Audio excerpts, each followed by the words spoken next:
العالمین والصلاة والسلام علی محمد وعلی آلہ واصحابہ اجمعین۔ حاضرین مجلس،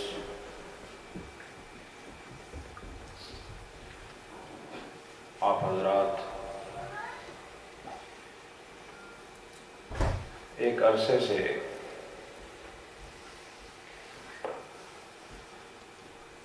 مسائل نماز سماعت فرما رہے ہیں اور یہ تسلسل کا قائم رہنا، اس میں آپ کی شرکت بغیر کسی تعطل کے جاری رہنا، اس بات کی علامت ہے کہ آپ سب کو اللہ سے بھی محبت ہے اور اس کی شریعت سے بھی محبت ہے۔ سبحان اللہ۔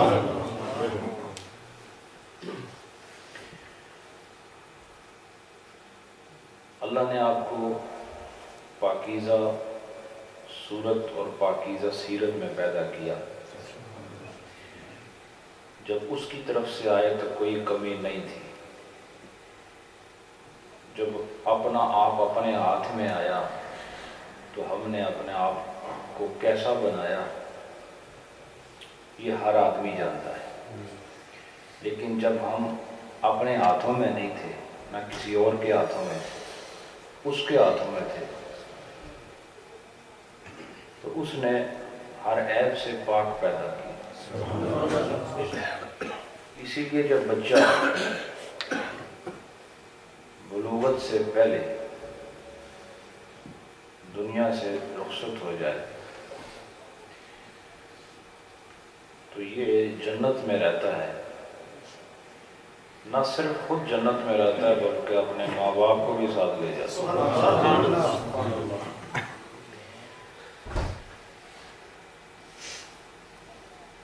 وجہ کیا ہے؟ وجہ یہ کہ یہ اس حال میں دنیا سے گیا جب یہ اپنے آپ کو اپنے ہاتھوں میں نہیں دیا تھا، ابھی اللہ کے ہاتھوں میں تھا۔ جب ہم اپنے آپ کو اپنے ہاتھوں کے حوالے کرتے ہیں تو اس کی دی ہوئی نورانی صورت کو بدصورت کر دیتے ہیں۔ وہ جب آپ کو پیدا کرتا ہے گناہوں سے دور رکھتا ہے، شیطان آپ کے ساتھ آتا ہے، تب بھی اگر کوئی برائی کر بھی جاؤ تو وہ اس کو برائی سمجھتا ہی نہیں، کیونکہ ابھی اس نے اپنے ہی ہاتھوں میں رکھا ہوا ہے۔ یہ بگاڑ کہاں سے پیدا ہوتا ہے؟ کہ جب ہماری عقل بیدار ہو جاتی ہے، عقل جوان ہوتی ہے، پھر یہ جسم و جان ہمارے ہاتھوں میں آ جاتی ہے۔ پھر اپنے ہاتھوں میں آنے کے بعد ہم اس شکل کو کیا شکل دیتے ہیں، اس صورت کو کیا صورت دیتے ہیں، اس جسم کے ساتھ کیا کرتے ہیں، اور اسے اللہ کے دی ہوئی کیفیت سے بدل کر کہاں پہنچا دیتے ہیں۔ یہی دار العمل اور یہی دنیا مزرعۃ الآخرہ ہے۔ اس عقل کی بلوغت کے بعد، عقل کا ایک پختگی کی منزل پر فائز ہونے کے بعد اپنے آپ کو اس صورت پر قائم رکھنا جس پر اللہ نے پیدا کیا تھا،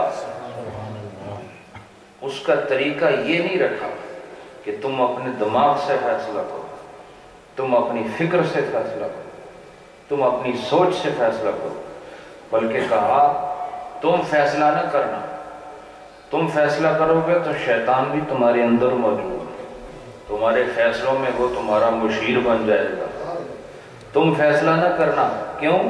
تمہارے اندر نفس بھی موجود ہے اور ہو سکتا ہے وہ تمہیں ایسی طرف لے جائے جو تباہی کی منزل ہو، لہذا تم خود فیصلہ نہ کرنا، ہم جینے کے لیے تمہیں ایک ڈھنگ دیتے ہیں جسے شریعت کہا جاتا ہے۔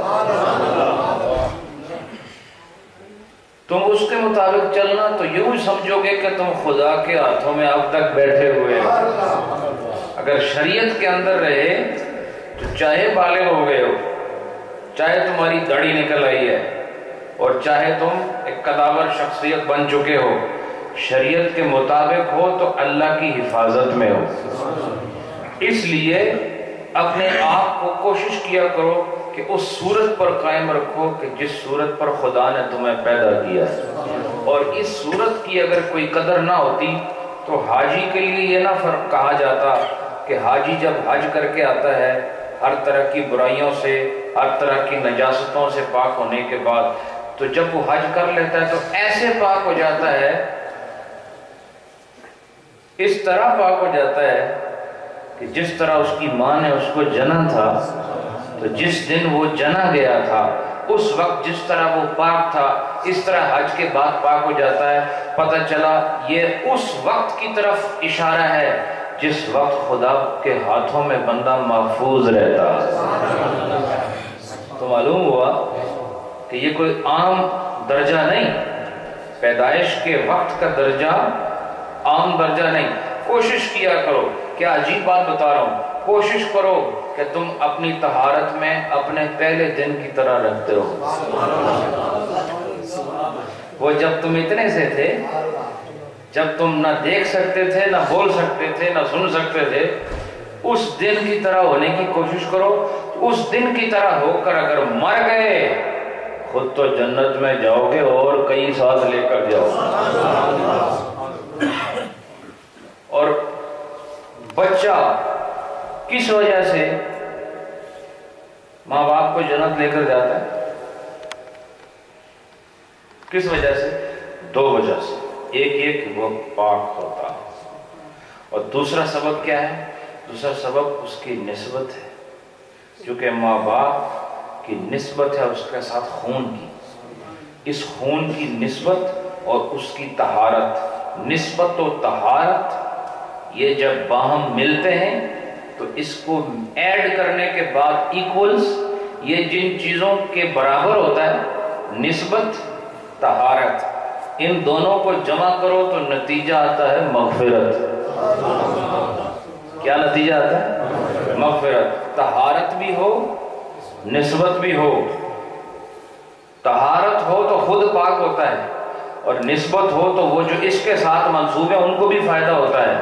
تو دیکھو بندہ اگر پاک ہو تو خونی نسبت والوں کو بھی فائدہ دیتا ہے۔ اب میں آپ سے پوچھتا ہوں کہ خون کی نسبت زیادہ طاقتور ہے یا دین کی نسبت طاقتور ہے؟ مذہب کی نسبت طاقتور ہے یا روح کی نسبت طاقتور ہے؟ میرا اور آپ کا اللہ کے نبی کے ساتھ خونی رشتہ ہے یا روحانی رشتہ ہے؟ بولو نا، روحانی رشتہ ہے۔ اور خون کا رشتہ اگر مضبوط ہوتا اور خون کا رشتہ اگر ہر موقع پر معتبر ہوتا تو حشر والے دن ناکام نہ ہوتا کہ وہ ماں جو ایک لمحے کی تکلیف بچے کی برداشت نہیں کر سکتی، وہ حشر والے دن اپنی اولاد سے بھاگتی ہوئی دیکھی جائے گی اور دوڑتی ہوئی نظر آئے گی کہ میرا بچہ کہیں مجھ سے کوئی نیکی کا سوال نہ کر لے۔ خون کا رشتہ یہاں معتبر نہ رہا، لیکن اس حشر کے ماحول میں بھی رب سلم امتی کی اگر کہیں سے صدا آئے گی تو وہ ذات محمد رسول اللہ۔ پتہ چلا خون کا رشتہ ایک مقام پہ ساتھ چھوڑ دیتا ہے، لیکن روحانی رشتہ جو نبوت کے ساتھ جڑا ہوا ہے یہ رشتہ ساتھ نہیں چھوڑتا۔ تو دیکھو طہارت اور نسبت خونی، دم کی نسبت، دم کہتے ہیں نا خون کو، تو نسب کی نسبت اور طہارت نے ماں باپ کو جنت میں داخل کیا، اس لیے تم بھی طہارت والے ہو جاؤ۔ طہارت پر جب قائم ہو گئے تو پھر نسبت کو تو پہلے ہی تمہارے اندر داخل رکھا ہے۔ جب طہارت کی منزل بھی ملی اور نسبت روحانی ہے تو پھر اللہ کے ولی اسی نسبت کے صدقے گناہ گاروں کو اور اپنے ساتھ منسوب لوگوں کو سفارش اور شفاعت کے ذریعے جنت میں ساتھ لے کر جاتے ہیں۔ اس طہارت کو حاصل کرنے کے لیے علم کا ہونا ضروری ہے۔ یہ علم معلومات کا وہ خزانہ ہے کہ جس پر عمل پیرا ہونے کے بعد آپ صاحب عمل بنتے ہیں۔ صاحب عمل وہ انسان ہے جو خدا کے دیے ہوئے قانون کو سن لیتا ہے، جان لیتا ہے، سمجھ لیتا ہے، اس پر عمل کر لیتا ہے۔ جب عمل کرتا ہے تو اس کی نسبت رسول اللہ سے ہو جاتی ہے۔ جو آپ کی نماز نبی کی نماز کی طرح ہو گئی تو نسبت ہوئی کہ نہیں؟ جو آپ کا روزہ نبی کے روزے کی طرح ہوا، نسبت ہوئی کہ نہیں؟ اب یہ نسبت اور اس نسبت کی وجہ سے اور شریعت پر عمل ہی نسبت ہے، آپ کو وہ مقام ملتا ہے کہ جس کے بعد پھر اگلی منزل کامیابی کی ہوتی ہے۔ اس لیے یہ مقدمہ جو اپنی گفتگو کا میں نے پیش کیا، اس کا سبب یہ ہے کہ آپ جان لیں اس حقیقت کو، سمجھ لیں اس باریکی کو کہ ہم جو یہاں پر آپ کو مسائل سکھاتے ہیں، در حقیقت یہ ایک کوشش ہے کہ ہم سب ادائے رسول کے پابند ہو جائیں۔ جب آپ کی نماز نبی پاک صلی اللہ علیہ وسلم کی نماز کے سکھائے ہوئے طریقے کے مطابق ہوگی تو پھر آپ کی نماز میں ادائے رسول نظر آئے گی، اور جس نماز میں ادائے رسول نظر آئے یہ نماز مقبول نماز ہوگی۔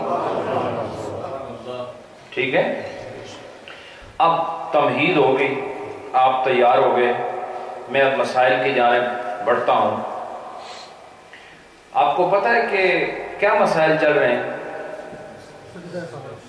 سبحان اللہ، ماشاء اللہ، کیا مسائل چل رہے ہیں؟ سجدہ سارے بولو نا، سجدہ سا۔ اب مسائل یہ جو آگے آ رہے ہیں سب آپ سے متعلق ہیں، ضروری ہیں کہ غور سے سماعت فرمائیں۔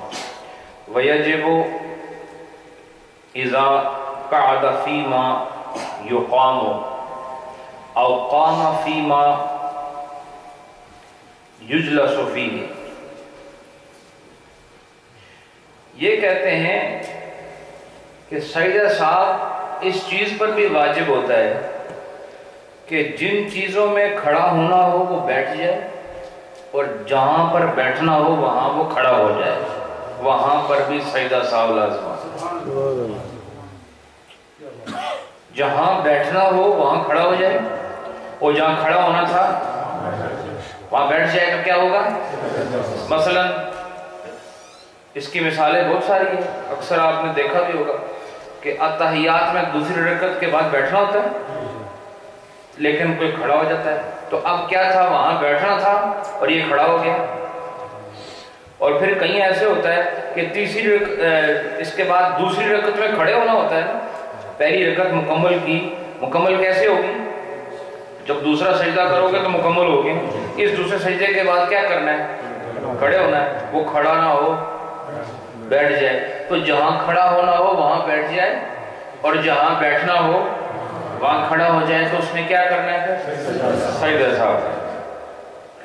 وَهُوَ إِمَامٌ أَوْ مُنْفَرِدٌ، چاہے وہ امام ہو اور چاہے وہ مقتدی ہو، اکیلا ہو، اکیلا کوئی نماز پڑھے یا کوئی امام نماز پڑھائے، یہ دونوں کا یہی حکم ہے۔ ٹھیک ہے؟ اور کس طرح؟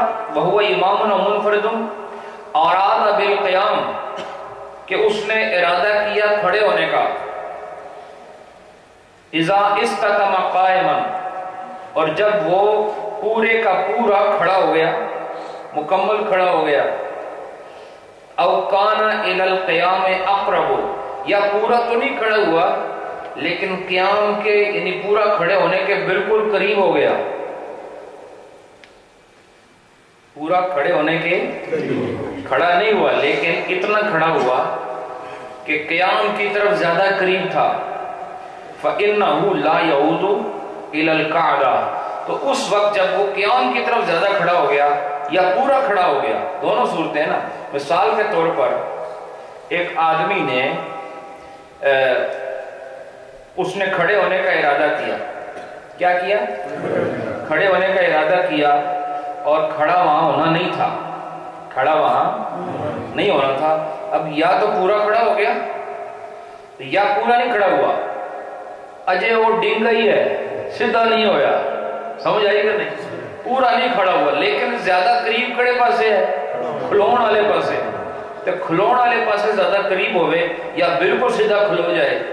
تو فرمایا فَإِنَّهُ لَا يَعُودُ إِلَى الْقَعْدَةِ، تو پھر وہ واپس بین والے پاسے نہیں آوے گا. یعنی اگر وہ یا تو بالکل اتحیات میں بیٹھنا تھا نا، چلو یوں مثال دیتے ہیں، اتحیات میں بیٹھنا تھا تو اتحیات میں بیٹھا نہیں بلکہ وہ کھڑا ہو گیا بالکل سیدھا، یا سیدھا ہون دے بالکل کول. تو پھر وہ واپس اس کو یاد آیا کہ نہیں مجھے اتحیات پڑھنی تھی، تو نیچے جائے گا؟ نہیں جائے گا. پھر اس نے نیچے نہیں جانا. وَسَجَدَ لِلسَّهْوِ، تو کیا کرے پھر جب نیچے نہیں جانا تو وہ اپنی تیسری رکعت مکمل کرے، پھر چوتھی کرے، آخر میں سجدہ سہو کر لے. وہ اتحیات جو نہیں پڑھی خیر ہے، ایک واجب رہ گیا نا، بلکہ دو واجب رہ گئے. کون سے؟ ایک تو بیٹھنا اور دوسرا اتحیات پڑھنا. یہ دو واجب رہ گئے. دونوں واجبات کے ترک کی وجہ سے اب آخری رکعت میں کیا کرے گا؟ سجدہ سہو کرے گا. یہ آپ کو مسئلہ بتایا. اب اگلی بات ضروری ہے، اس نے وَلَوْ عَادَ إِلَى الْقُعُودِ، اور اگر اس نے وہ کھڑا ہو گیا، کھڑے ہونے کے بعد پھر بیٹھ گیا، یہ یاد آیا کہ مجھے تو اتحیات پڑھنی تھی دوسری رکعت، اور وہ بیٹھ گیا، تو فرمایا اگر وہ واپس آ گیا نا بیٹھنے کی طرف، تفسد الصلاۃ، ہو اس کی نماز ختم ہو جائے گی، فاسد ہو. اب یہ مسئلہ بڑا عام ہے اور لوگوں کو اس کی معلومات نہیں ہے. کیا تمہیں یاد آیا کہ میں کھلو گیا لیکن بہنا سی؟ کیا یاد آیا تمہیں؟ بہنا سی اور کھلو گیا، تمہیں یاد آیا تو پھر تساں کیا کیتا؟ بالکل سیدھے کھلو گئے، یا بالکل سیدھے نہیں کھلوتے بلکہ سیدھے ہون دے بالکل قریب ہو گئے. اجے پورے سیدھے نہیں ہوئے لیکن سیدھے ہونے دے بالکل قریب ہو گئے. تو پھر تسی جے مڑ واپس بہ گئے اتحیات پڑھن واسطے، تہاڈی نماز فاسد ہو جائے. واپس نہیں بہنا، تسی او رکعت پوری کرو، پھر تیجی پھر چوتھی پوری کر کے آخری سجدہ سہو کر دو. ٹھیک ہے؟ پھر فرمایا وَإِن لَّمْ يَكُنْ كَذَلِكَ يَقْعُدُ، اور اگر وہ کھڑا نہیں ہوا بلکہ تھوڑا سا کھڑا ہوا، قیام کی طرف زیادہ قریب نہیں تھا، بیٹھنے کی طرف زیادہ قریب تھا. مثلا تھوڑا جا اٹھیا ہی یاد ہے، یاد آیا کھلون والے پاسے قریب نہیں ہویا، بہن والے پاسے قریب ہے، تو پھر کہتے ہیں کہ وہ بہ جائے. پھر کیڑے ویلے نہیں بہنا؟ جس لئے یا تے بالکل کھلو جائے اور یا کھلون دے قریب ہو جائے، پھر واپس نہیں بہنا. لیکن اگر وہ بہن والے پاسے قریب ہے، کھلون والے پاسے نہیں بلکہ بہن والے پاسے قریب ہے، تھوڑا جہی ہلیا سی تو یاد آیا تو مڑ بہ جائے، ولا صاحب والے تو سجدہ صاحب بھی کوئی نہیں. مسئلہ سمجھ آیا؟ ماشاءاللہ.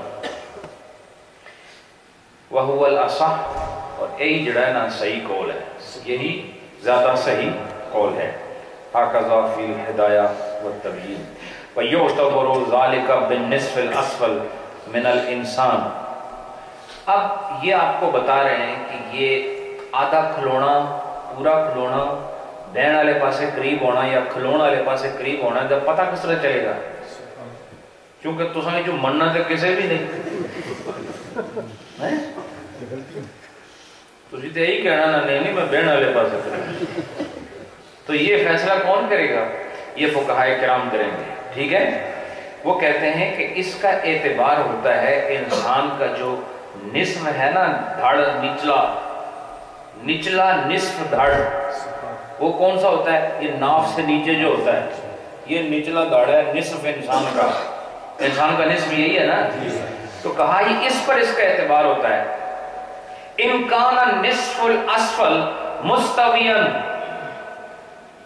اگر اس کا جو نچلا دھڑ ہے، کون سا نچلا دھڑ ہے، یہ بالکل سیدھا ہو جائے، نچلا دھڑ میں کیا تھا؟ گوڈے بھی ہو گئے، ٹھیک ہے نا، گوڈے سیدھے ہو گئے، لتاں سیدھیاں ہو گئیں. بے ان مستویاً کانا الی القیام اقرب، تو فرمایا کہ اگر اس کی یہ ٹانگ بالکل سیدھی ہو گئی، یہ جو نچلا حصہ ہے آدھا یہ بالکل مستوی ہو گیا. مستوی ہے جیسے یہ پلر ہے، اس کو مستوی کہتے ہیں عربی میں، ٹھیک ہے، بالکل سیدھا ہو گیا نچلا دھڑ، تو فرمایا کہ پھر یہ قیام کے قریب ہو گیا. کس کے قریب ہو گیا؟ لیکن اگر گوڈے کے اندر بینڈ موجود ہے اجے، چونکہ مستوی کڑے لے ہوئے گا اس لیے گوڈے کے اندر بینڈ نہیں رہے گا، بالکل سیدھے ہو، یعنی بالکل سٹریٹ کھڑا ہو گیا. سٹریٹ کیسے؟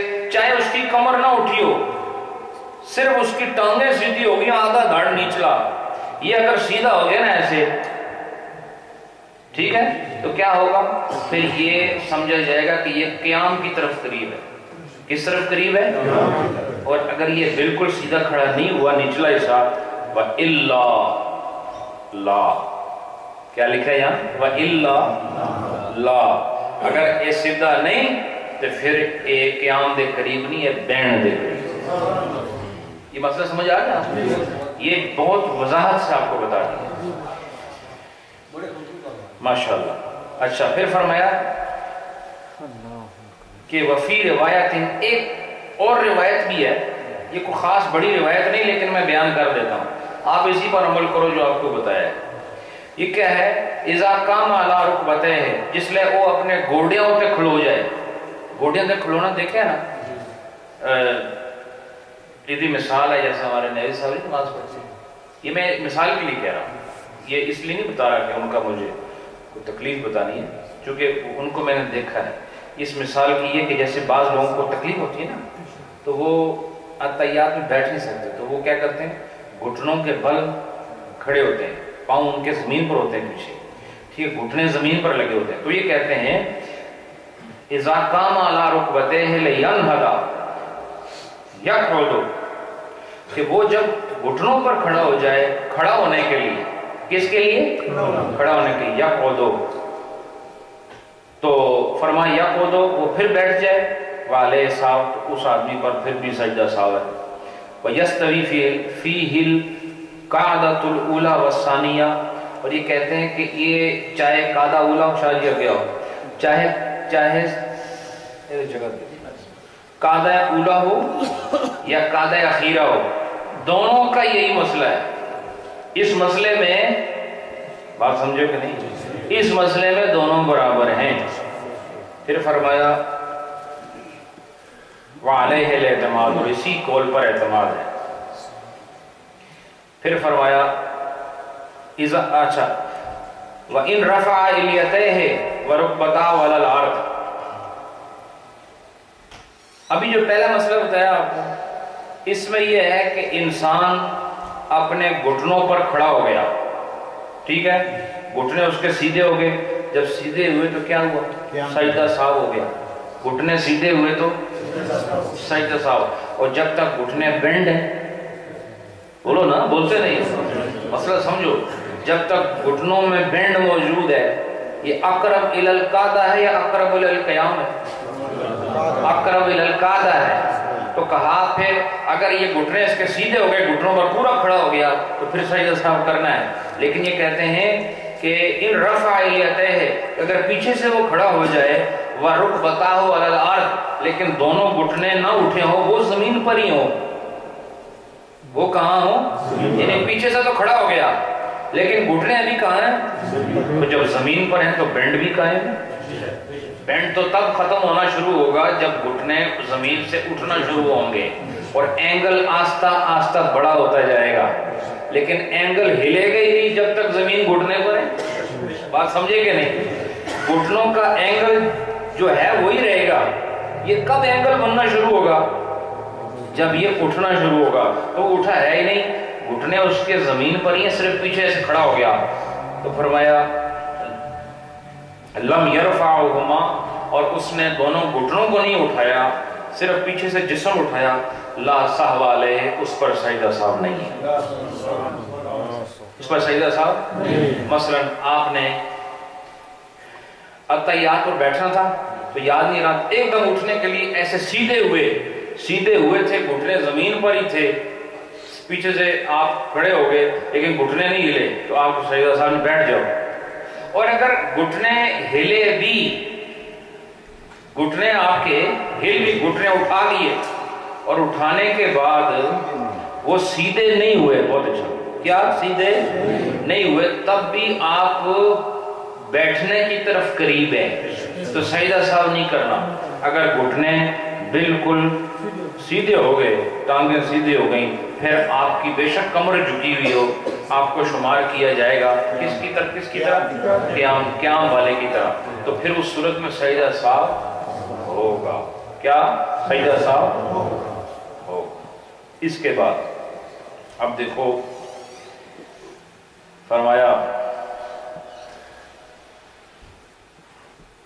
اچھا وَقَضَا، اب یہ مسئلہ یہاں ختم ہو، آگے سنو، وَقَضَا اِذَا سَجَدَ فِي مَوْضِعِ الرُّكُوعِ او رَكَعَ فِي مَوْضِعِ السُّجُودِ او كَرَّرَ رُكْنًا او قَدَّمَ الرُّكْنَ او أَخَّرَ فَفِي هَذِهِ الْفُصُولِ كُلِّهَا يَجِبُ السُّجُودَ سَهْوًا۔ یہ کہتے ہیں، آپ اس پر غور کرو، یہ کہتے ہیں ایک آدمی نے سجدہ کیا رکوع کے مقام پر، یعنی جہاں رکوع کرنا تھا وہاں سجدہ کیا، کیا بولو نا، جہاں رکوع کیا، جہاں رکوع کرنا تھا وہاں سجدہ کیا، اور رکوع کیا جہاں پر سجدہ کیا، یا سجدہ کیا جہاں پہ رکوع کرنا تھا، بالکل اپوزٹ ہوا نا، رکوع کے مقام پر سجدہ کیا یا سجدے کے مقام پر رکوع کیا، یا سجدے یا رکوع کو 2 دفعہ کر دیا، کتنی بار؟ 2 دفعہ کر دیا، یا کوئی بھی نماز کا رکن دوہرا دیا، 2 دفعہ کر دیا، مثلا قیام 1 دفعہ کرنا تھا 2 دفعہ کر دیا، رکوع 1 دفعہ کرنا تھا 2 دفعہ کر دیا، تو پھر کیا ہوگا؟ او اخرا او قدم الرکن، یا ایک رکن سے پہلے دوسرا رکن ادا کر لیا، مثلا سجدے اور رکوع میں یہ چیز لازم ہے کہ ہمیشہ رکوع پہلے ہوگا اور سجدہ بعد میں ہوگا، اور اگر یہ پہلی والی چیز کو بعد میں کر دے اور بعد والی چیز کو پہلے کر دے تو کہتے ہیں ففی حاضل اصول کلہا، ان تمام جو آپ کو یہ ابھی مثالیں بتائی ہیں، ان تمام فصول میں سجدہ سہو لازم ہو جائے گا، کیا ہوگا؟ سجدہ سہو لازم ہو جائے گا۔ اس کے بعد دوستو فرمایا وَإِذَا قَعَدَ الْمُصَلِّي فِي صَلَاتِهِ، جب ایک آدمی اپنی نماز میں بیٹھا، نماز میں کب بیٹھا جاتا ہے؟ تشہد کے لیے بیٹھا جاتا ہے، ٹھیک ہے،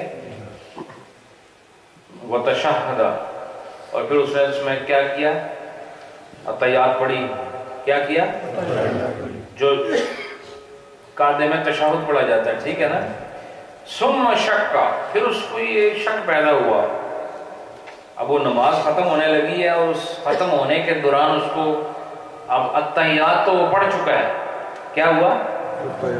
اتحیات پڑھتے ساتھ ایک شک پیدا ہوا، کیا شک پیدا ہوا؟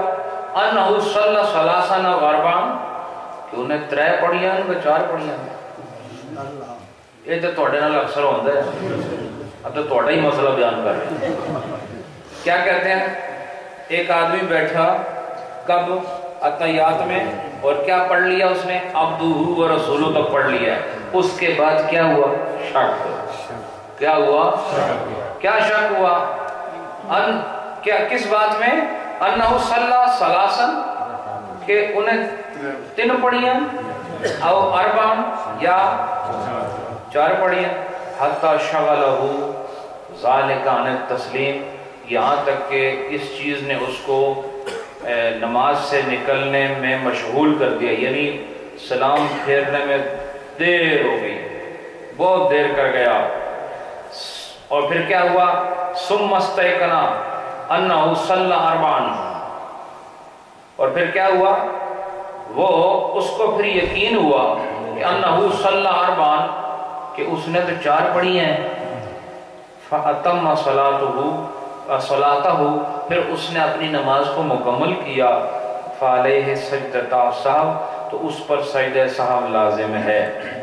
اچھا یہ سنو، یہ آگے تفصیل آگئی، وَإِن شَكَّ فِي ذَلِكَ بَعْدَمَا سَلَّمَ تَسْلِيمَةً وَاحِدَةً فَلَا سَهْوَ عَلَيْهِ، اور اگر اس کو یہ شک ہوا ایک سلام کے بعد، پہلی صورت میں دونوں طرف سلام پھیر گیا، یعنی اس نے کیا کیا؟ السلام علیکم ورحمۃ اللہ، السلام علیکم، اب اس کو کیا ہوا؟ یعنی اس نے، یہ آپ کو میں سچویشن بتاتا ہوں، اتحیات پڑھی نا، اتحیات پڑھ کے وہ اسی گم سم رہا، 3 پڑھی ہیں کہ 4، اور یہ پڑھتے پڑھتے سلام کا ٹائم بھی آ گیا بیچ میں، اس نے ایک طرف سلام پھیرا، پھر دوسری طرف سلام پھیرا، دوسری طرف بھی سلام پھیر دیا، پھر اس کو یقین کیا ہوا؟ 4 کتنے پڑھی ہیں؟ 4 پڑھی۔ اب یہ چونکہ یہ سلام دونوں طرف ہو گیا، اب کیا کرے گا؟ یہ اسی نماز کو مکمل کرے گا، ابھی بھی ہے، نماز سے فارغ نہیں ہوا، یہ اسی نماز کیسے مکمل کرے گا؟ پھر سے اتحیات پڑھے گا، اور یا اتحیات بھی نہیں پڑھے گا، بلکہ ایک طرف سلام پھر کے 2 سجدہ سہو کرے گا، وہ سجدہ سہو کر کے پھر تشہد سے شروع کرے گا، اور پھر اسی طرح دوبارہ سلام پڑھ کے نماز سے فارغ ہو جائے گا۔ لیکن اس صورت میں تو سجدہ سہو ہے، لیکن کہتے ہیں کہ وَإِن شَكَّ فِي ذَلِكَ بَعْدَمَا سَلَّمَ تَسْلِيمَةً وَاحِدَةً، لیکن اگر ایک سلام کے بعد اس کو یہ شک ہوا تھا، کس کے بعد؟ ایک سلام کے بعد، تو اور اس کو یقین ہو گیا اس کہ نہیں میری رکعتیں کتنی ہیں؟ پوری ہیں، تو پھر فلا سہو علیہ، ایسی صورت میں اس کو سجدہ سہو نہیں کرنا پڑے گا۔ کیا ہوگا؟ سجدہ سہو۔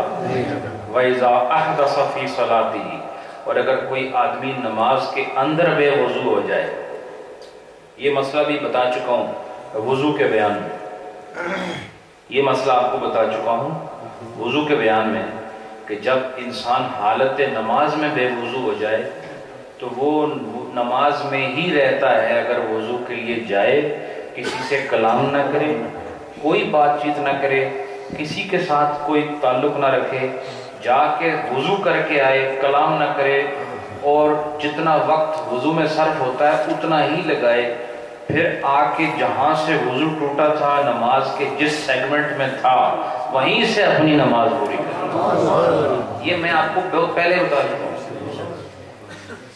حالت نماز میں بے وضو ہونے کے بعد پھر اس کو وہی، آپ ابھی حالانکہ آپ ناپاک ہو چکے ہیں، ٹھیک ہے، کئی وجوہات ہو سکتی ہیں وضو ٹوٹنے کی، اور آپ چلے گئے وضو کے لیے، مثال کے طور پر آپ نے 2 رکعتیں مکمل کر کے آپ کھڑے ہوئے تھے تیسری رکعت کے لیے، تیسری رکعت پر آپ بے وضو ہو گئے، تو اب تیسری رکعت کے وقت میں آپ نکل جاؤ، کسی سے بات نہ کرنا، نہ ادھر دیکھنا نہ ادھر، اور پھر وضو کرنا، وضو کر کے کوئی بات چیت کرے، کوئی جواب نہیں، کچھ نہیں، سیدھے واپس آؤ اور تیسری رکعت میں داخل ہو جاؤ، جہاں سے نکلے تھے وہیں سے داخل ہو گئے، وہ سارا جو حساب ہے وہ خراب نہیں ہوگا۔ اب یہ کہتے ہیں جب ایک آدمی نماز کے اندر بے وضو ہو گیا، مسئلہ آپ کو بتا دیا، وَذَهَبَ لِيَتَوَضَّأَ، اور پھر وہ گیا وضو کرنے کے لیے، پھر کیا فَوَقَعَ لَهُ هَذَا الشَّكُّ حَتَّى شَغَلَهُ عَنِ الْوُضُوءِ سَاعَةً، اور پھر یہ جو وضو کے لیے گیا نا، تو وہاں پر یہ وضو پر جانے کی وجہ سے اس وضو کے اندر اس کو شک لاحق ہوا کہ میں 3 پڑھیاں یا 2 پڑھیاں کتنے ٹائموں پر وضو کیا، اور اس کی وجہ سے اس کے وضو میں کچھ تاخیر ہو گئی، کیا ہوا؟ تھوڑی تاخیر ہو گئی، تو فرمایا وہ واپس آئے، فعلیہ سجدۃ سہو، تو آئے اور نماز شروع کرے، اور اس کو یقین تو ہو جائے گا نا بعد میں کون سی رکعت تھی، لیکن پھر بھی وہ کیا کرے گا؟ سجدہ سہو کرے گا، سجدہ سہو کرے گا، اور یہ نماز مکمل ہو جائے گی۔ آگے ہے وَمِنْهَا الْقُنُوتُ، اب جو واجبات میں سے جو اور مزید واجبات ہیں جن پر سجدہ سہو لازم آتا ہے، اس کے نقصان یا کمی بیشی کی وجہ سے اس میں ایک چیز ہے قنوت، اور وہ کیا ہوتا ہے کہ جب آپ وتر میں تیسری رکعت پڑھتے ہیں تو رکوع میں جانے سے پہلے کیا کرتے ہو؟ اللہ اکبر کہتے ہو، بولو نا، اللہ اکبر کہتے ہو، اور پھر کیا کرتے ہو؟ پھر دعائے قنوت پڑھتے ہو۔ اور میں نے آپ کو یہ دعائے قنوت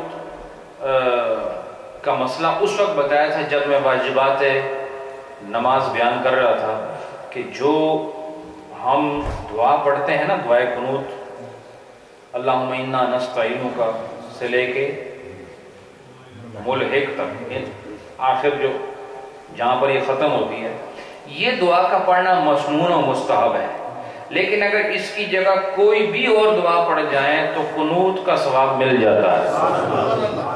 تو اس لیے چاہیے یہ کہ اگر آپ کو یہ دعا یاد نہیں، کئی لوگوں کو یاد نہیں ہوتی، تو اس کو کوئی آسان ربنا آتنا فی الدنیا والی دعا یا کوئی بھی دعا پڑھنے سے جو یہ واجب حکم ہے نا قنوت کا، یہ پورا ہو جاتا ہے۔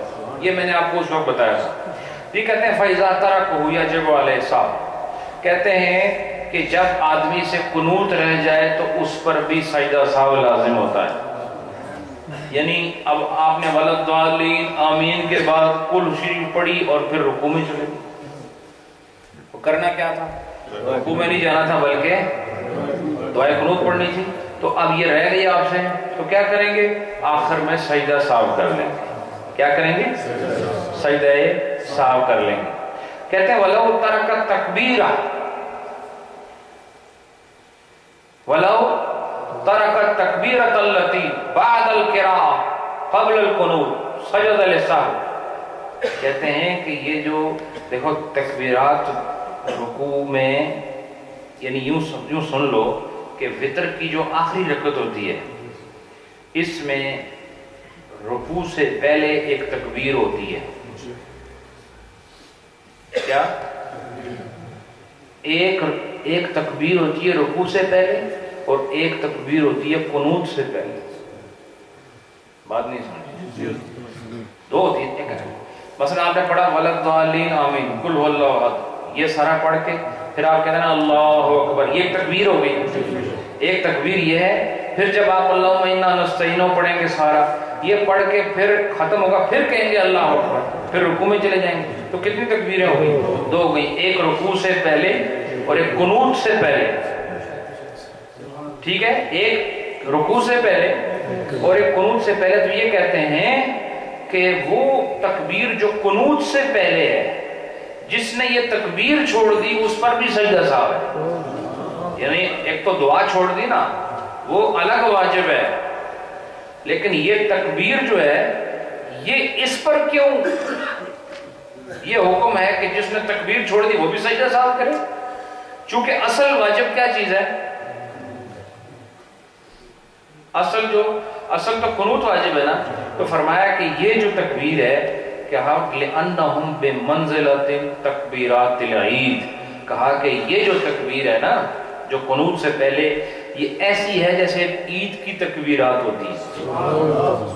عید کی تکبیرات میں دیکھو آپ اللہ اکبر اٹھاتے ہو نا، اور زور سے اللہ اکبر کہتے ہو، تو دیکھو کہتے ہیں کہ جس طرح عید کی تکبیرات، اور عید کی تکبیرات آپ کو پتہ ہے واجب ہے۔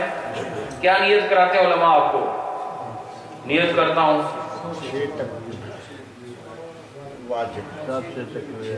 واجب تو کوئی 6 تو کوئی عید، کوئی ایک کو سیدھی کو نیت دسو۔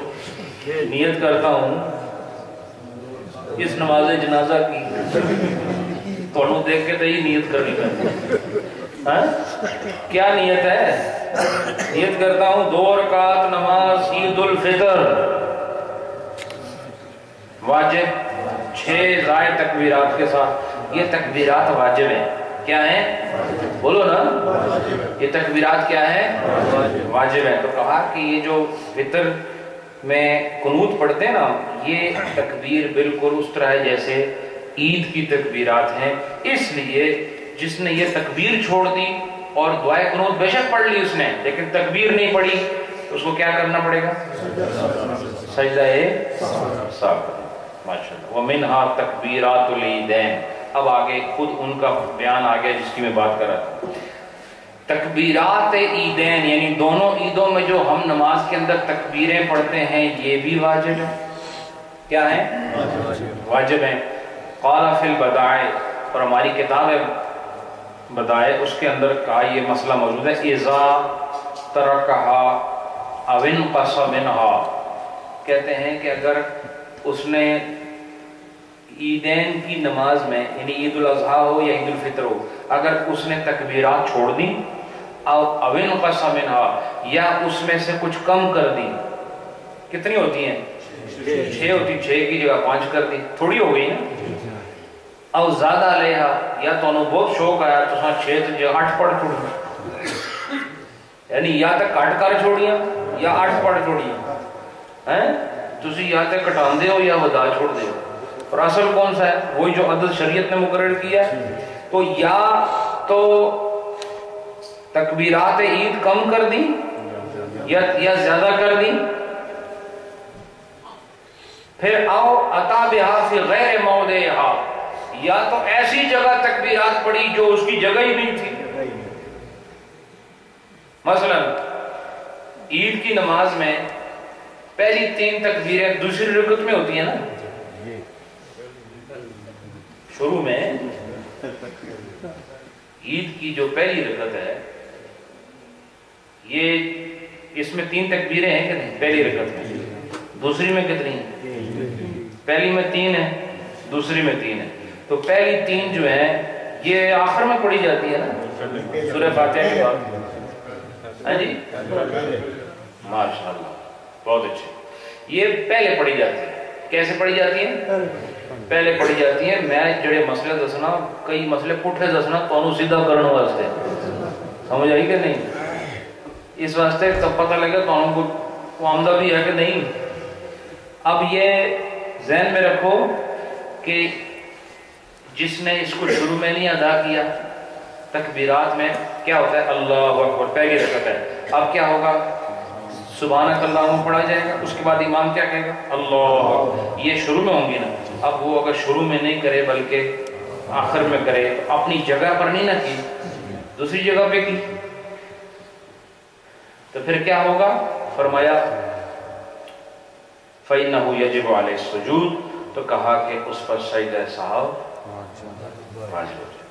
تکبیرات عیدین چھوڑ دی تب بھی سجدہ سہو, زیادہ کر دی تب بھی سجدہ سہو, کم کر دی تب بھی سجدہ سہو, اپنی جگہ پہ نہیں کی بولو نا تب بھی سجدہ سہو. ہر صورت میں کیا ہوگا؟ سجدہ سہو ہوگا. اور پھر فرمایا کہ اب سنو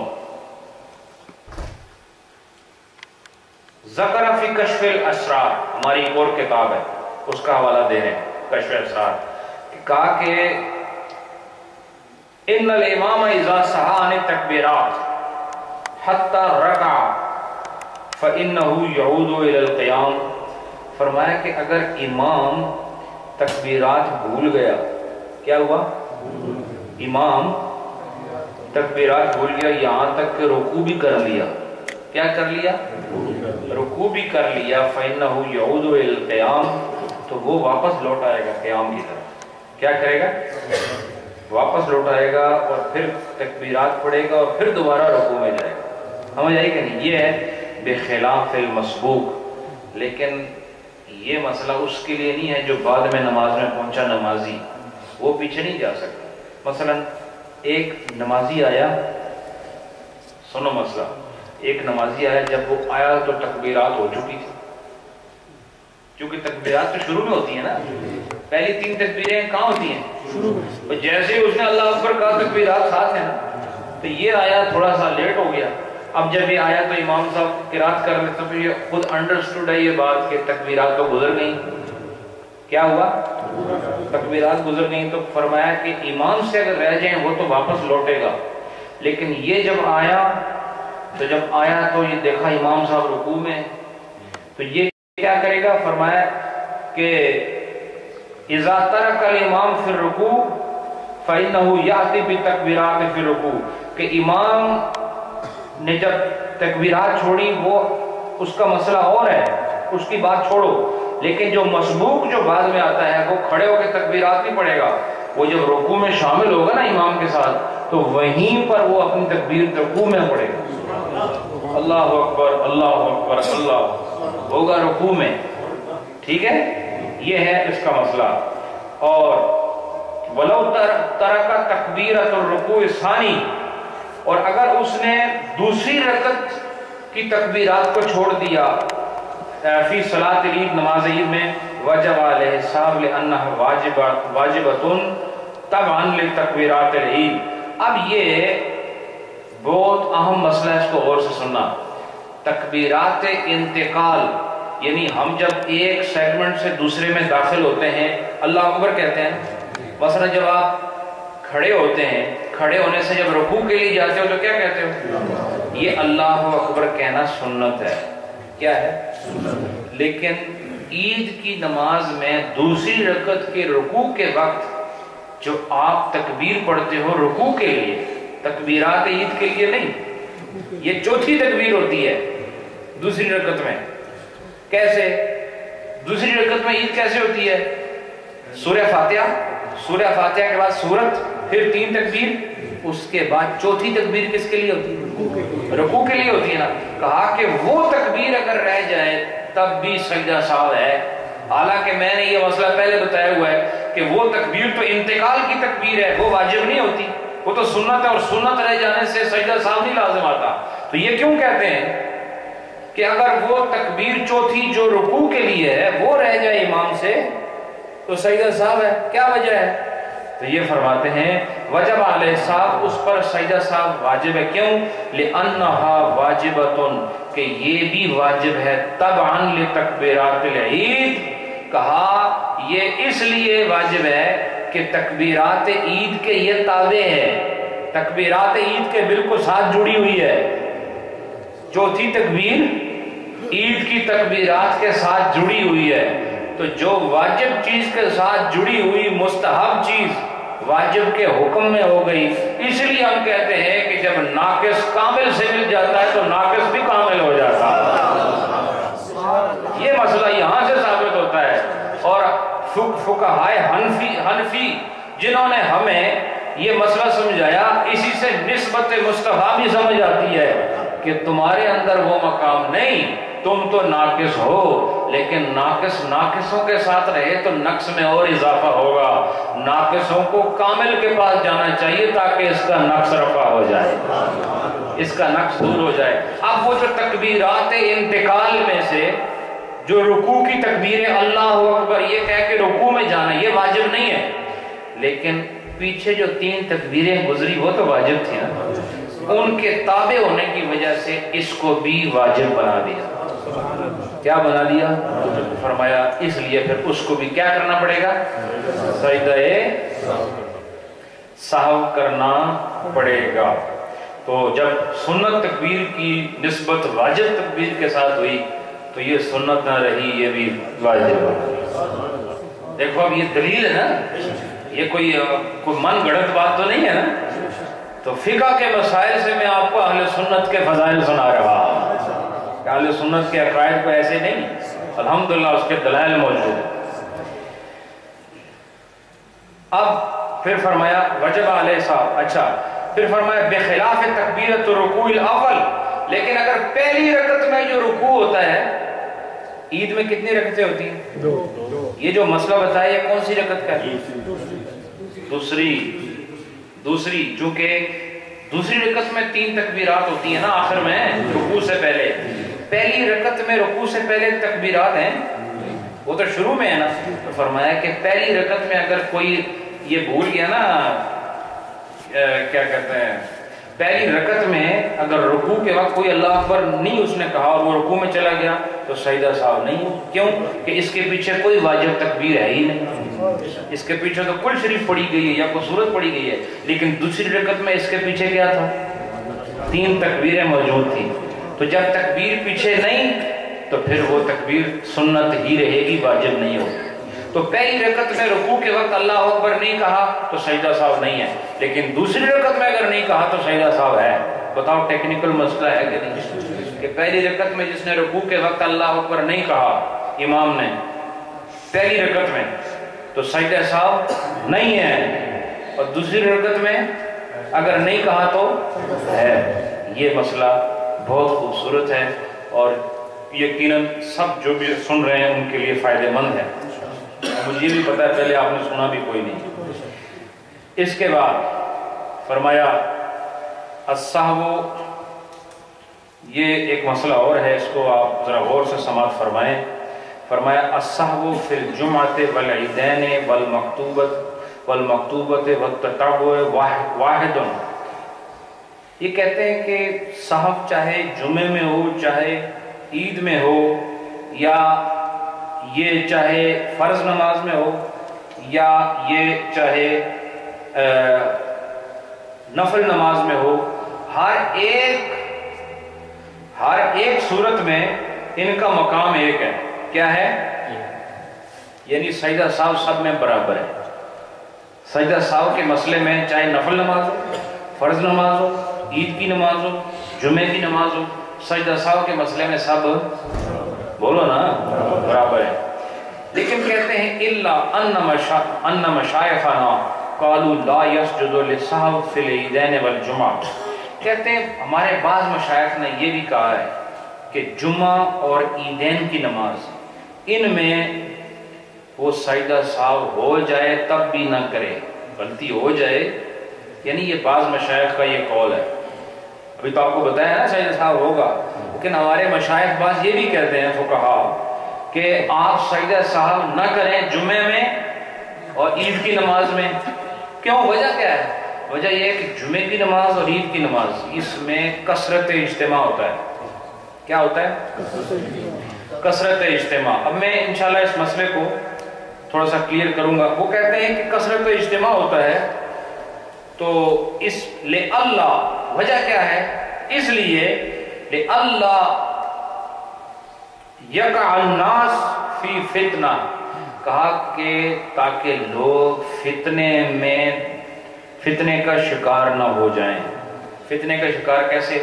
مثال کے طور پر اگر اجتماع بہت بڑا ہے اور امام سجدہ سہو کر رہا ہے، ہو سکتا ہے جو پیچھے 15-20 صفوں کے بعد جو اجتماع ان کو پتہ ہی نہیں ہوگا آگے کیا ہو رہا ہے، کچھ سمجھ نہ لگے اور بعد میں اختلاف بڑھ جائے، فتنہ پیدا ہو جائے، اس بنیاد پر وہ سجدہ سہو نہ کریں۔ لیکن یہ تو چونکہ فتاوی جات جتنے بھی موجود ہیں ہمارے پرانے، یہ اس دور کے مطابق تیار کیے گئے تھے جب اتنا ترقی نہیں تھی، اتنے تفصیلات نہیں تھی اور اتنی سہولیات نہیں تھی۔ اب چونکہ جو ساؤنڈ سسٹم ہے ان کی وجہ سے اب پتہ چل جاتا ہے، تو اس صورت میں کوشش یہ ہونی چاہیے کہ سجدہ سہو جو ہے وہ ادا ہو جائے، چونکہ اب ایسی بات نہیں ہے، کیونکہ جب سجدہ سہو ہوگا سب دیکھ لیں گے سجدہ سہو ہے، آواز سب تک جائے گی، ٹھیک ہے۔ اب ایک دو باتیں اور ہیں، سماعت فرما لیں۔ وَمِنْهَا الْجَهْرُ وَالْإِخْفَاءُ۔ اب یہ کہتے ہیں کہ واجبات میں سے ایک واجب یہ ہے، یوں سمجھو کہ جو پچھلے واجبات جتنے میں آپ کو بتا چکا ہوں دوبارہ ریوائز ہو رہے ہیں، چونکہ واجبات کا تعلق سہو کے ساتھ بہت ہے نا، اس لیے انہوں نے یہاں اس کو ریپیٹ کیا ہے۔ اب ایک واجب کیا ہے؟ جہر اور اخفاء۔ جہر کیا ہے؟ جیسے مغرب میں پہلی 2 رکعتوں کے اندر تلاوت اونچی آواز سے ہوتی ہے، بولو نا، اس کو کہتے ہیں جہر۔ کیا کہتے ہیں؟ اور پھر مغرب کی آخری رکعت میں اونچی آواز سے ہوتی ہے یا آہستہ؟ یہ ہے اخفاء۔ یہ کیا ہے؟ بولو نا، اخفاء، یعنی جس چیز میں خفت ہو نا، خفی ہو، چھپی ہوئی ہو۔ اخفاء کا مطلب ہوتا ہے چھپانا۔ کیا مطلب؟ خفیہ جانتے ہو کہ نہیں؟ خفیہ تو تھوڑا بڑا محبوب لفظ ہے، خفیہ۔ تو یہ خفیہ اصل میں عربی کا ہی لفظ ہے، اور یہ یوں سمجھو کہ یعنی کوئی چیز چھپی ہوئی ہے اس کو خفیہ کہتے ہیں۔ اور دیکھو تلاوت ہوتی ہے لیکن چھپی ہوئی ہوتی ہے، ایسا نہیں کہ نہیں ہوتی، وہ جو کہ سنائی نہیں نہ دیتی۔ تو فرمایا کہ جن نمازوں میں جماعت سے نماز پڑھو نا، تو جن میں اونچی آواز میں تلاوت کی جاتی ہے اور جن میں آہستہ آواز سے تلاوت کی جاتی ہے، تو یہ آہستہ تلاوت کرنا جہاں آہستہ ہوتی ہے یہ آہستہ واجب ہے، اور جہاں اونچی آواز میں تلاوت کی جاتی ہے وہاں پر اونچی آواز واجب ہے۔ تو یہ دونوں واجب ہو گئے، یعنی خاموشی بھی واجب، اونچی آواز کے ساتھ بولنا بھی دونوں واجب ہیں۔ جہاں اخفا کرنا ہے وہاں اخفا واجب ہے، جہاں جہر کرنا ہے وہاں پر جہر واجب ہے۔ فرمایا حتی لو جہر فی ما یخافت، کہ اگر آدمی نے وہاں پر اونچی آواز میں تلاوت کی جہاں پر خاموشی سے پڑھنا تھا، وہ میں نے آپ کو مثال بھی بتائی تھی اپنی، یاد ہے نا؟ تو یعنی آواز کیا کرنی تھی؟ آہستہ پڑھنی تھی، اور اس نے اونچا پڑھنا، مثلا عصر کی نماز میں کوئی سورہ فاتحہ اونچا پڑھنا شروع کر، ٹھیک ہے؟ او خافت فی ما یجہر، یا جہاں پر اونچا پڑھنا تھا وہاں آہستہ پڑھنا شروع کر دی، جیسے مغرب کی نماز امام نے پڑھا اللہ اکبر، اس کے بعد آہستہ شروع ہو گیا، اور پڑھنا کیسے تھا؟ اونچی آواز میں، یعنی اونچی آواز میں پڑھنے کی جگہ آہستہ سے پڑھا، اور جہاں آہستہ پڑھنا تھا وہاں اونچا پڑھا۔ ان دونوں صورتوں میں وجب علیہ سجود سہو، تو پھر اس کو سجدہ سہو لازم ہو جائے گا۔ کیا ہو جائے گا؟ سجدہ سہو لازم ہو جائے گا۔ واختلفوا فی مقدار ما یجب بہ السہو، اور اس چیز میں اختلاف ہے کہ کتنی مقدار ہے جس پر سجدہ سہو لازم ہوتا ہے، یعنی کتنا آہستہ پڑھیے، کتنا پڑھ لئیے آہستہ تو پھر سجدہ سہو ہوتا ہے، یا کتنا اونچا پڑھیا تو ساڑھے تو سجدہ سہو واجب ہوتا ہے، وہ مقدار کتنی ہے؟ تو فرماتا ہے منہما، اچھا فرمایا قیل یعتبر فی الفصلین بقدر ما تجوز بہ الصلاۃ وہو الاصح، کہتے ہیں صحیح قول کے مطابق اتنی مقدار کہ جتنی مقدار سے نماز جائز ہو جاتی ہے، اور وہ ہے کم سے کم 3 چھوٹی آیتیں۔ کتنی ہے؟ جس نے 3 چھوٹی آیتوں کی مقدار اونچا پڑھ لیا، اور وہاں پڑھنا کیا تھا؟ آہستہ، یا آہستہ پڑھنا تھا اور اس نے پڑھ لیا کتنا؟ 3 آیتوں کی مقدار، تو پھر فرمایا تو پھر اس کو سجدہ سہو واجب ہو جائے گا، وہو الاصح، اور یہی صحیح قول ہے۔ کیا ہے؟ یہی صحیح قول ہے۔ تو اس کے بعد فرمایا ولا فرق بین الفاتحہ وغیرہا، کہتے ہیں کہ اس میں کوئی فرق نہیں ہے کہ یہ 3 آیتیں اس میں سورہ فاتحہ سے آہستہ پڑھی ہوں یا آگے جو سورت پڑھتے ہیں اس میں سے آہستہ پڑھی ہوں۔ مثال کے طور پر سورہ فاتحہ تو اس نے اونچی پڑھی، لیکن آگے جو سورت ملانی ہوتی وہ آہستہ پڑھ گیا، یا سورہ فاتحہ تو آہستہ پڑھی اور سورت اونچی پڑھ گیا۔ اب یہ مسئلہ نہیں ہے کہ یہ آہستہ اور اونچا سورہ فاتحہ میں پڑھے یا سورت میں، چاہے وہ سورہ فاتحہ ہو او غیرہا، یا اس کے علاوہ جو ہم پڑھتے ہیں اس میں ہو، ہر دونوں چیزوں میں اس چیز کا لحاظ رکھا جائے گا۔ جس نے سورہ فاتحہ میں آہستہ سے پڑھا اور پڑھنا اونچا تھا، یا سورت میں آہستہ پڑھنا تھا اور پڑھنا اونچا تھا، تب بھی سجدہ سہو ہے، اور پڑھنا آہستہ تھا اور اونچا پڑھ گیا، چاہے فاتحہ ہو یا سورت ہو، ان دونوں میں مسئلہ برابر ہے۔ اور مقدار کتنی؟ 3 آیتیں، چاہے 3 آیتیں سورہ فاتحہ سے پڑھ گیا آہستہ یا اونچی، اور یا سورت میں سے 3 آیتیں ایسی پڑھ گیا آہستہ یا اونچی، تو دونوں صورتوں میں کیا ہوگا؟ سجدہ سہو۔ والمنفرد لا یجب علیہ سہو بالجہر والاخفاء لأنہما من خصائص الجماعہ، یہ کہتے ہیں کہ اکیلا آدمی اگر نماز پڑھ رہا ہو تو وہ اونچا پڑھے یا آہستہ پڑھے، اس پر کوئی سجدہ سہو نہیں، کیونکہ یہ خصوصیت جماعت کے ساتھ ہے، یہ جماعت کے ساتھ ہے خصوصیت۔ کس کے ساتھ ہے؟ ہاں، یہ اکیلے آدمی کے لیے نہیں، یہ کس کے لیے ہے؟ وَإِن جَهَرَ بِالتَّعَوُّذِ او بِالتَّسْمِيَةِ او بِالتَّعْمِيمِ، اگر کسی آدمی نے اونچی آواز میں اعوذ باللہ پڑھ لیا، اب اعوذ باللہ آہستہ پڑھا جاتا ہے، چاہے کوئی بھی نماز ہو، چاہے اونچی علی ہوئے یا دوئی کڑی ہوندی ہے، آہستہ علی، آہستہ نماز ہو، بلند زیادہ صحیح ہے، ٹھیک ہے نا؟ بلند آواز سے اور پست آواز سے، یہ اچھا لفظ ہے، دونوں فارسی کے ہیں، بلند بھی فارسی کا لفظ ہے اور پست بھی فارسی کا لفظ ہے۔ تو یا بلند آواز سے، دیکھو نماز ہو یا پست آواز والی نماز ہو، ہر دونوں نمازوں میں بسم اللہ آہستہ پڑھی جاتی ہے، اعوذ باللہ آستہ پڑھی جاتی ہے، اور ہمارے مسلک کے مطابق آمین بھی، ٹھیک ہے؟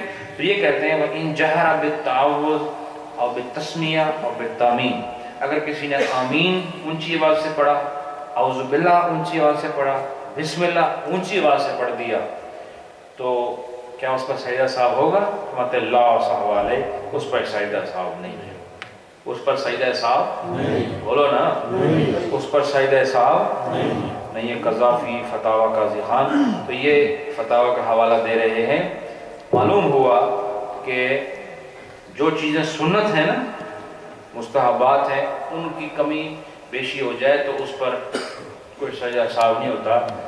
یہ ابھی آپ کے سجدہ صاحب کا جو چیپٹر ہے ختم نہیں ہوا الحمدللہ، یہ غالباً چوتھی مجلس ہے یا تیسری اللہ جانے، لیکن جتنی بھی مجلسیں ہیں تفصیل کے ساتھ اللہ کے کرم سے آپ کو جو ہے مسائل وہ بتائے جا رہے ہیں۔